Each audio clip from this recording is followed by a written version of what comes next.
Hello दोस्तों, राधे राधे। कैसे हो आप सब? आशा करती हूँ आप सभी अच्छे होंगे। स्वागत है आपका फिर से एक नए ब्लॉग में। तो सुबह के बस बजे अभी 4 और मैं उठी हुई हूँ रात के 2:30 बजे से, क्योंकि उज्ज्वल की तबीयत इतनी ज़्यादा ख़राब चल रही है। बुखार इतना तेज़ है कि बार बार बर्फ़ की पट्टियाँ लगानी पड़ रही। दवाई खाने के बाद भी इसको कुछ खास आराम नहीं मिला है और लगातार आज 3-4 दिन हो चुके हैं बुखार आते आते। लेकिन बुखार जब दवाई खाता है तब आराम मिल जाता है, थोड़ा बहुत 19-20 का फ़र्क हो जाता है। और जब दवाई का असर थोड़ा कम होता है फिर से वापस इतनी तेज़ बुखार हो जाता है। तो बस इसकी बर्फ़ की पट्टियाँ लगाते लगाते ही 4 बज चुके हैं। 2:30 बजे से उठी थी और ये ब्लॉग है पूरे 1 हफ़्ते पहले का। दिन है संडे का ये ब्लॉग है। तो बस थोड़ा बुखार में हल्का हल्का आराम सा लगा तो वापस से अपने काम शुरू कर दिए। सुबह के भी 4 बजे तो बस ऊपर पहले उसकी पट्टियाँ लगा कर आई उज्ज्वल के, और यहाँ जब तक पट्टियाँ बदलती रहूँगी, काम बीच बीच में काम भी करती रहूँगी और बीच बीच में उसकी पट्टियाँ भी बदलती रहूँगी।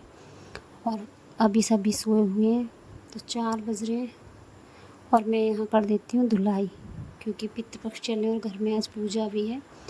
तो बस जब भी सवेरा, तो जब उठ ही गई हूँ तब यहाँ की धुलाई कर देती हूँ, दरवाजे को भी अच्छे से धुल देती हूँ।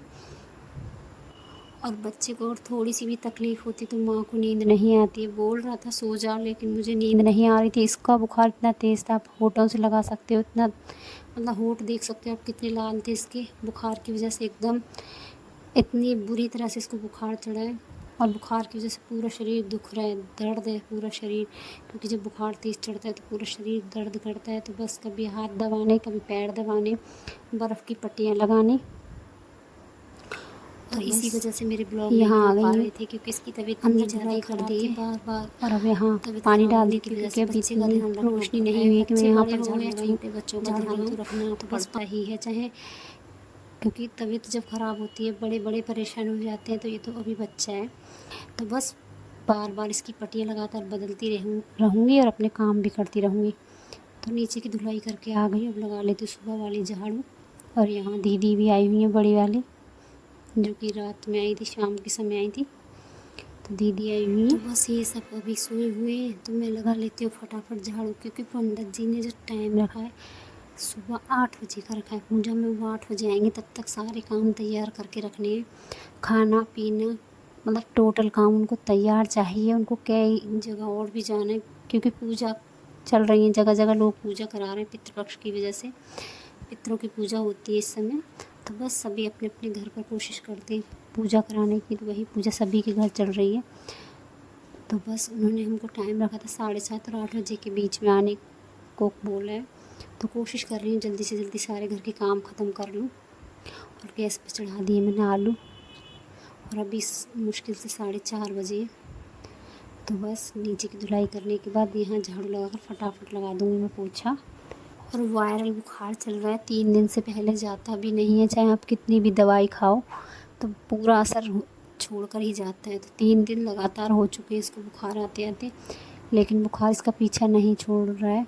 हो सकता है टेस्ट कराने पड़े, तो आज इसको लेकर जाएंगे फिर से डॉक्टर पर। तो पहले कर लेती हूँ यहाँ के काम।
बस मेरे यहाँ पर झाड़ू पोछा हो चुके हैं, सीढ़ियाँ भी साफ़ करके आ गई हूँ। और रात में ही मैंने कपड़े धुल दिए थे क्योंकि कपड़ों का भी ढेर लग चुका था, तो रात में ही धुलकर सुखा कर रख लिए थे क्योंकि सुबह सुबह कपड़े नहीं धुले जाते। और जिस दिन श्राद्ध होता है उस दिन तो बिल्कुल भी नहीं धुले जाते हैं जब तक कि पूजा पाठ ना हो जाए। शाम मतलब दोपहर 12 बजे के बाद कपड़े धुले जाते हैं। तो बस सारे कपड़े शाम को ही धुलकर सुखा लिए थे और धीरे धीरे अब दिन भी निकलने लगा है। तो बस अंदर के सारे काम किए, आलू उबाल कर रख लिए और यहाँ पे चाय भी बना ली है। और अभी भी सभी सोए हुए हैं, तो फटाफट ये सारे कपड़े फैला दूँगी और कपड़े फैलाने के बाद बैठकर थोड़ी तसल्ली से चाय पीऊँगी। अभी उज्ज्वल को भी नींद आ गई है, थोड़ा सा आराम मिल गया था तो उसको भी नींद आ गई, वो भी सो गया और मैं कर लेती हूँ यहाँ काम। रात में तो बहुत ज़्यादा परेशानी होती है उसको, और रात भर जब नहीं सोता है तो सुबह थोड़ा सा आराम मिलते ही उसको नींद आ जाती है। तो बस यहाँ उज्ज्वल भी सो चुका है और यहाँ सारे कपड़े भी धुलकर मैंने सुखा दिए। सारे कपड़े रात में ही धुले थे मैंने और यहाँ अब सारे कपड़े फैला दिए और अब बैठकर तसल्ली से 10 मिनट चाय पीऊँगी, 5-10 मिनट यहाँ बैठूँगी क्योंकि आलू मेरे उबल चुके और खीर के लिए चावल साफ़ करके पानी में फुला दिए धोकर। और रात में पूजा के जो फूल लाने तो उनका तो याद ही नहीं रहा था। पंडित जी ने बोला था कि फूल लाने, लेकिन ध्यान ही उतर गया कि फूल भी आने, सारा सामान आ चुका लेकिन फूल रह गए हमारे। तो देखो भगवान ने एक चमत्कार तो कर ही दिया, एक फूल खिल गया है। तो चलो एक हो या 2 हो, आप तो एक फूल से ही पूजा करानी पड़ेगी। लेकिन वो बोल रहे थे कि सफ़ेद फूल लगते हैं पितरों की पूजा में, तो बस भूल गए। लेकिन अब बात की थी तो बोल रहे थे रहने दो, कोई बात नहीं, जो जैसा है घर पर उसी से पूजा कर लेंगे। तो बस नहा धोकर अपना खाना बनाने लग गई हूँ। अभी परी उठ गई है और ये उठ गई, उज्ज्वल सोया हुआ और उज्ज्वल की बुआ भी सोई हुई है क्योंकि उनका कुछ काम भी नहीं है और मैंने उनको आवाज़ भी नहीं दी है। लेकिन परी को मैंने उठा दिया है क्योंकि परी थोड़ी सी हेल्प कर देगी और आज संडे है तो परी की भी छुट्टी है, परी भी घर पर है। तो यहाँ आलू टमाटर की सब्ज़ी बनाऊँगी, साथ में बनाऊँगी कद्दू की सब्ज़ी खट्टी मीठी और खीर, यही सब बनाऊँगी। और कद्दू की सब्ज़ी तो पूड़ियों के साथ अच्छी भी लगती है। तो आलू टमाटर की सब्ज़ी मैंने छौंक दी है। खीर मेरी लगभग बन चुकी है, बन क्या चुकी है, धीमी गैस पर बन रही है। बाकी मैं अपने काम कर लेती हूँ। दीदी भी अब तक उठ चुकी है। तो बस दीदी उठी थी, बेडशीट को झाड़ दिया, अच्छे से लगा दिया वापस से बेडशीट को। दीदी जा रही है नहाने और यहाँ मैं लगा लूँगी वो आटा क्योंकि अब बज चुकी है 7:15, 7:20 इतना समय हो चुका है और पंडित जी के आने का भी समय हो चुका है।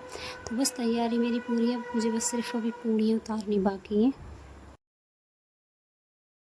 राज्याभिमुक्तमानुष्याः ब्रह्मणि प्रारब्धे स्त्री श्वेतवाराः कल्पे वस्वतन्त्रे अष्टाशतैः खलु एकलिप्रथम चरणेदं गीते भूर्लोके भरतवर्षे भरतखण्डे विखण्डे पावनां करते ब्रह्मः वृषदेशे पूर्याप्रदेशां करते मेरठ मंडलांतरते गुणेश्वरनामं जनपदांतरते धतुरीनामन्ते ग्रामे उपस्थाने वीरविक्रमादित्ये नामं संवत्सरे अमुक नामन्ते संवत्सरे सिद्धार्थ नामं संवत्सरे संवत् 2082 साके 1947 सुबह मासे मासा मंगल मासे पावन पवित्रः उत्पन्नोऽहं भारद्वाज उत्पन्नस्या योगेश्वर मनोहं नामस्याः तस्याः देवर्षिः पित्रः तर्पणक्षेण निवारकार्तियाः संकल्पं च करिष्ये। आद्योनिमे गजाननं भूतगणाभिषेवितं कपित्थजं पञ्चारवशनं तं पीलवासनिम्हाः ॐ मा तत्वाह जामि ब्रह्मणा वन्दमाने शास्त्रे जितम् अमुपुत्रः भारद्वाज पुत्रः अस्मिन् माताः नामस्याः माताजी का नाम श्रीमती आनंदी देवी दाह वसु स्वरूपा त्रिदावदं तरुदकं तस्य सुधारमत उदाम तस्य सुधारमत उदाम तस्य सुधारमत उदाम अमुपुत्रः भारद्वाज पुत्रः अस्मिन् पितामही नामस्याः। और ये पूजा जो होती है पितरों की, इसको सिर्फ पुरुष ही करते हैं, घर के जो पुरुष होते हैं वो ही पूजा करते हैं। तो बेटा ही ज़्यादातर करता है, माँ बाप के श्राद्ध की जो पूजा होती है वो बेटे का ही हक होता है। तो बस ये यहाँ पूजा कर रहे हैं, जो अंदर लेटा हुआ है। तो मेरा सारा खाना भी लगभग बन चुका है और यहाँ उज्ज्वल के लिए छोटी छोटी 2 फुलकियाँ बना दूँगी। फुलके जो छोटे छोटे होते हैं खा लेगा क्योंकि तबीयत इतनी अच्छी है नहीं और 2-3 दिन हो गए कुछ खाया भी नहीं है। तो बना लूँगी, मन करेगा तो खा लूँगी क्योंकि पूड़ी और पकवान तो उसको नुकसान करेगा। तो बस उसके लिए 2 रोटियां बना ली, बाकी सब के लिए खाना बनकर तैयार हो गया। पूजा पूरी कंप्लीट होने वाली है तो थाली भी लगा देती पूजा की। और बाकी काम तो आप जानते हो, जब घर पर कुछ खाना पीना बनता है तो कितने सारे और भी काम फैलते हैं, तो वो करूँगी अब आराम से धीरे धीरे। फ़िलहाल मेरा पूजा का काम, मुझे डर था कि कहीं ऐसा ना हो पंडित जी आ जाए और मेरा घर खाना भी ना बने, मेरी तैयारी पूरी ना हो, लेकिन ऐसा नहीं हुआ। उज्जवल को देखते हुए उज्जवल का भी ध्यान रखा और अपने घर के भी सारे काम समय पर ख़त्म किए मैंने। तो बस यहाँ खाना बन चुका है, पंडित जी तो जा भी चुके हैं, पूजा करके खाना खा लिया था। और यहाँ धीरे धीरे सबको खाना साथ ही साथ गर्म खिला दिया है, क्योंकि सुबह सभी उठ गए थे। आज मैंने चाय नहीं बनाई है किसी के लिए, सिर्फ मैंने ही सुबह चाय पी थी। तो बस घर का सारा काम करने के बाद अब बज चुके हैं 11:30 और अब मैं भी खाना खा लेती हूँ। आज की थाली ये रही। तो चलो आज का ब्लॉग मैं यहीं पर समाप्त करती हूँ, मिलती हैं अब अगले ब्लॉग में।